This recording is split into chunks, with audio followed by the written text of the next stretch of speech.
যাত্রীদের আসলে নিজস্ব কোনো পল্টন না থাকার কারণে আমরা প্রতিবার ঢাকা থেকে আইসা এখানে এই যাত্রীরা সবসময় হয়রানি হই। এরা আইসা এখানে যে বিআইডব্লিউটি সরকারি তাদের পল্টন আছে, এই পল্টনের পিছনে ভিড়ে রাখে। ওদের পল্টন থেকে ওগুলো না সরানো পর্যন্ত 2 ঘন্টা 3 ঘন্টা যাওয়া হয়, আমাদের এই ভোলাসরা এসে এখানে দাঁড়িয়ে থাকে। এই যাত্রী হয়রানির কারণে আসলে এটা আসা যাওয়াটা আমাদের জন্য খুব কষ্টকর হয়ে যাচ্ছে। আমরা এটার একটা সমাধান চাচ্ছি, এইভাবে তো আর যাত্রী সেবা দেওয়া যায় না। আচ্ছা, আমি পুরো ঘটনাটা সবাইকে একটু বলি। আমরা এখানে ঢাকা থেকে এই কার্নিভাল ওয়েবে করে সকাল 8টা বাজে রওনা দিছি। তো আমাদের এই কার্নিভাল ওয়েবে এখানে এসে পৌঁছাইছে প্রায় 1:30টা থেকে বা 1:20 এইরকম টাইমে, কিন্তু এখনও প্রায় আমরা 1 ঘন্টা যাবত এখানে আটকে আছে, কারণ সামনে একটা ফেরি আছে।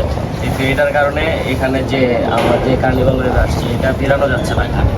তো এখানে অনেক গাড়ি আটকে আছে, যার মানুষের খুব ভোগান্তি হচ্ছে, কারণ ওদের নিজস্ব কোনো ঘাট না থাকার কারণে এখানে ফেরি আছে। এখন ওইটা ভরবে, তারপর যাবে, তারপর এই গাড়িগুলো নামতে পারবে। এটা মানুষের জন্য খুবই একটা ভোগান্তি। ওই পাশে একটু দেখা, এখানে প্রায় অনেক গাড়ি আটকে আছে। দেখেন নিচে বাইক টাইক অনেক গাড়ি, অনেক মানুষের ভোগান্তি হচ্ছে। তো এখানে জনগণের দাবি হলো যে এই কার্নিভাল ওয়েবের জন্য একটা আলাদা পল্টন দরকার, যেন তারা এই সমস্যাগুলোর সম্মুখীন না হয়।